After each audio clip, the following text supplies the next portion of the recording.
साथियों नमस्कार, स्वागत है आप सभी का आपके अपने यूट्यूब चैनल में। आज की इस वीडियो में लेकर आए हैं जनरल नॉलेज के टॉप 40 जीके जो आपकी आगामी सभी परीक्षाओं के लिए हेल्पफुल होने वाले हैं। तो चलिए फ्रेंड्स लेते हैं आज का पहला प्रश्न। पहला प्रश्न है, भारत में पहली पंचवर्षीय योजना कब शुरू की गई? बताइए साथियों, भारत में पहली पंचवर्षीय योजना कब शुरू की गई थी? तो वो की गई थी 1 अप्रैल 1951 को, यानी कि ऑप्शन करेक्ट हो जाएगा। 1 अप्रैल 1951 को भारत में पहली पंचवर्षीय योजना शुरू की गई। अगला प्रश्न है, प्रथम पंचवर्षीय योजना का मुख्य बल किस क्षेत्र में था? बताइए दोस्तों, प्रथम पंचवर्षीय योजना का मुख्य बल किस क्षेत्र में था?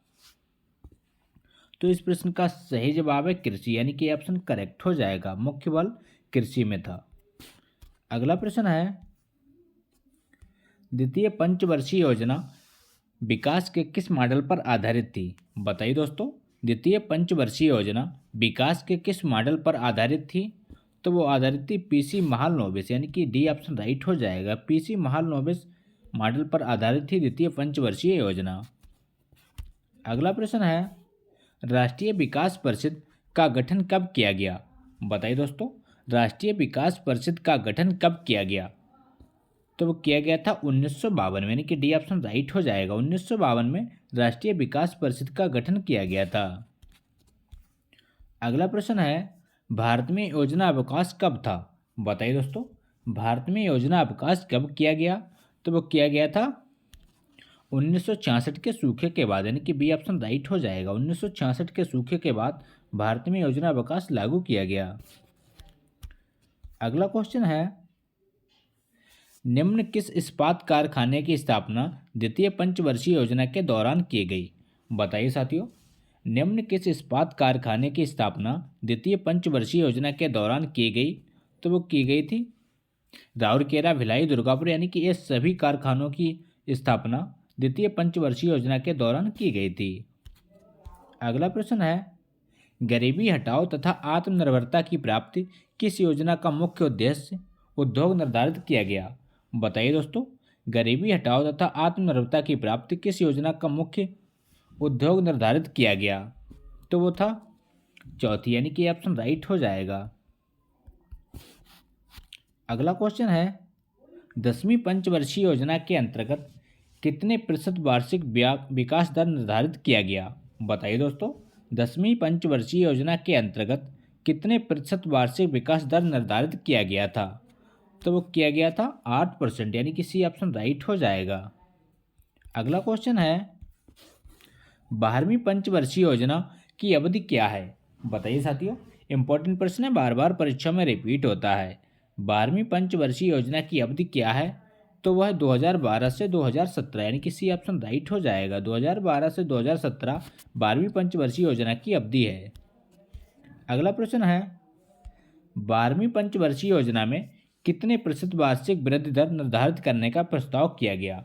बताइए साथियों, तो इस प्रश्न का सही जवाब है 8.2%, यानी कि ऑप्शन राइट हो जाएगा। 8.2% वार्षिक वृद्धि निर्धारित करने का प्रस्ताव किया गया।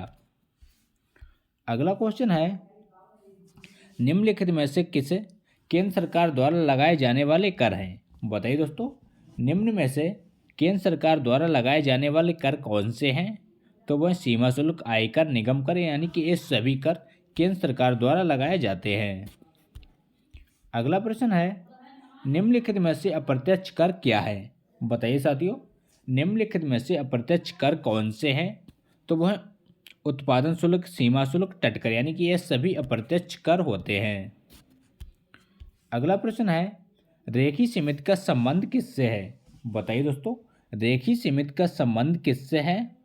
आपके ऑप्शन है प्रत्यक्ष कर से, ऑप्शन बी कर सुधारों से, ऑप्शन सी अप्रत्यक्ष कर से, ऑप्शन डी ये सभी से। तो रेखी सीमित का संबंध अप्रत्यक्ष कर से है, यानी कि सी ऑप्शन राइट हो जाएगा। इनडायरेक्ट टैक्स से संबंधित है रेखी सीमित।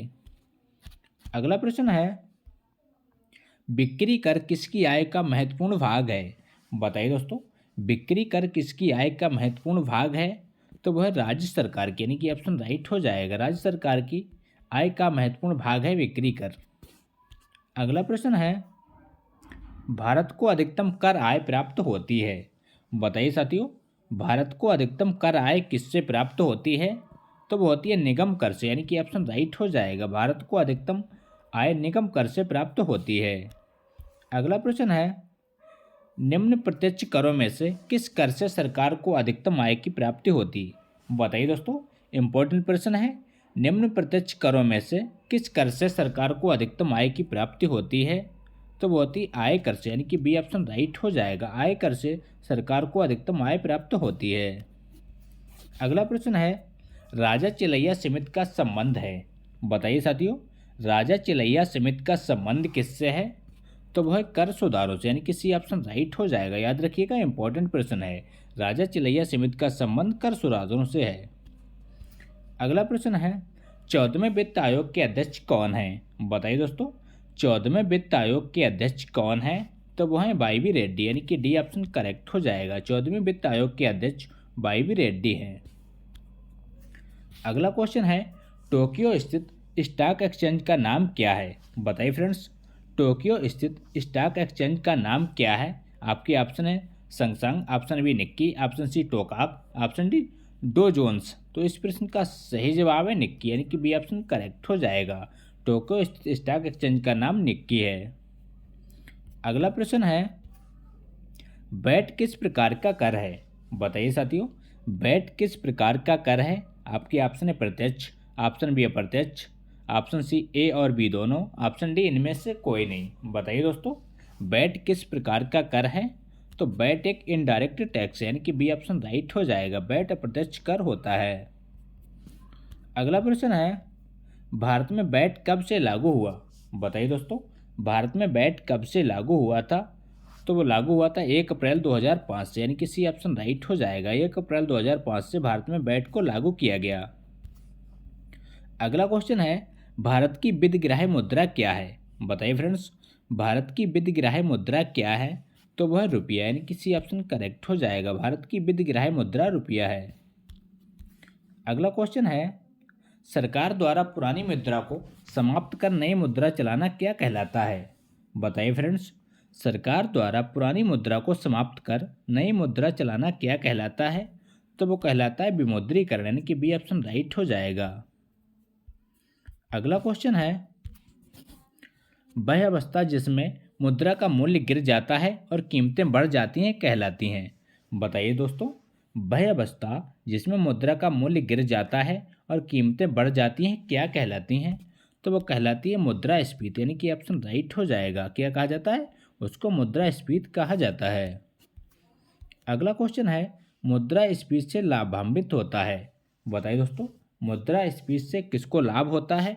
तो वो होता है रीढ़ी को, यानी कि बी ऑप्शन राइट हो जाएगा। मुद्रास्फीति से रीढ़ी को लाभ होता है। अगला क्वेश्चन है, अब तक भारतीय रुपए का कितनी बार अवमूल्यन किया जा चुका?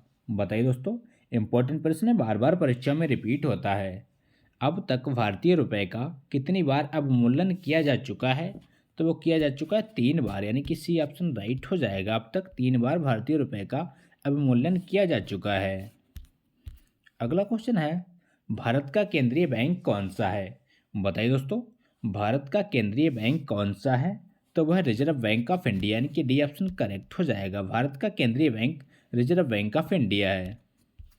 अगला क्वेश्चन है, भारतीय रिजर्व बैंक की स्थापना कब की गई?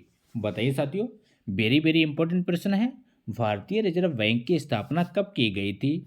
तो वो की गई 1 अप्रैल 1935, यानी कि बी ऑप्शन राइट हो जाएगा। 1 अप्रैल 1935 को भारतीय रिजर्व बैंक की स्थापना की गई थी।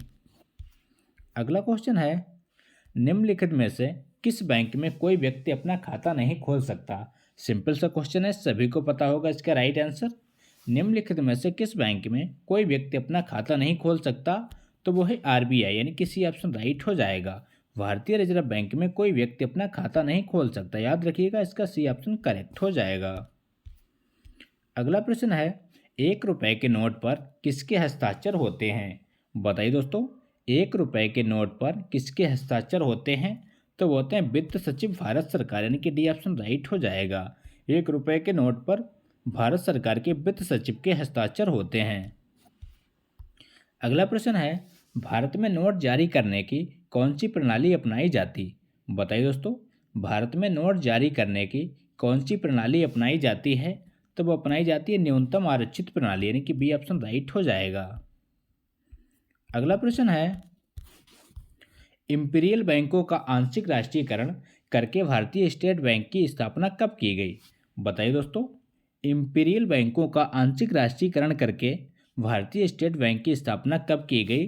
तो वो की गई थी 1955 में, यानी कि सी ऑप्शन करेक्ट हो जाएगा। 1955 ईस्वी में इंपीरियल बैंकों का आंशिक राष्ट्रीयकरण करके एसबीआई की स्थापना की गई। अगला क्वेश्चन है, भारतीयों द्वारा सीमित देयताओं वाला संचालित पहला बैंक था। बताइए दोस्तों, कौन सा बैंक है भारतीयों द्वारा सीमित देयताओं वाला संचालित पहला बैंक था? तो वो था अवध कमर्शियल बैंक, यानी कि ये ऑप्शन राइट हो जाएगा। क्या हो जाएगा? अवध कमर्शियल बैंक इसका सही जवाब हो जाएगा। अगला प्रश्न है, भारतीय जीवन बीमा निगम की स्थापना किस वर्ष की गई? बताइए दोस्तों, भारतीय जीवन बीमा निगम की स्थापना किस वर्ष की गई थी? वेरी वेरी इंपॉर्टेंट प्रश्न है। तो इस प्रश्न का सही जवाब है 1956, यानी कि सी ऑप्शन राइट हो जाएगा। 1956 ईस्वी में भारतीय जीवन बीमा निगम की स्थापना की गई। अगला क्वेश्चन है, भारतीय स्टेट बैंक से जुड़े सहयोगी बैंकों की संख्या कितनी है? बताइए दोस्तों, भारतीय स्टेट बैंक से जुड़े सहयोगी बैंकों की संख्या कितनी है? तो वह है 5, यानी कि ऑप्शन राइट हो जाएगा। वो सहयोगी बैंक कौन कौन से हैं, इसका आंसर में कमेंट बॉक्स में दीजिए। अगला प्रश्न है, नरसिंगम समिति का संबंध है। बताइए दोस्तों, नरसिंगम समिति का संबंध किससे है?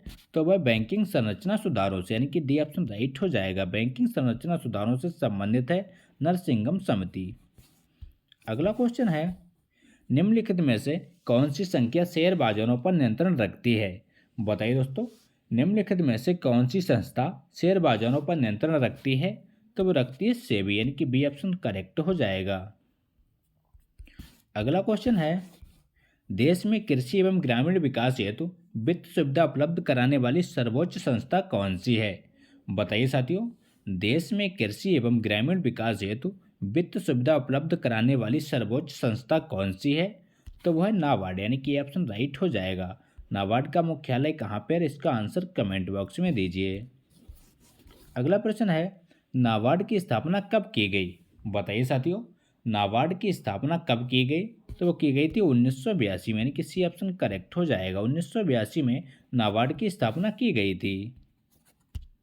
अगला प्रश्न है, मंदड़िया एवं तेजड़िया शब्दावली किससे संबंधित है? बताइए साथियों, मंदड़िया एवं तेजड़िया शब्दावली किससे संबंधित है?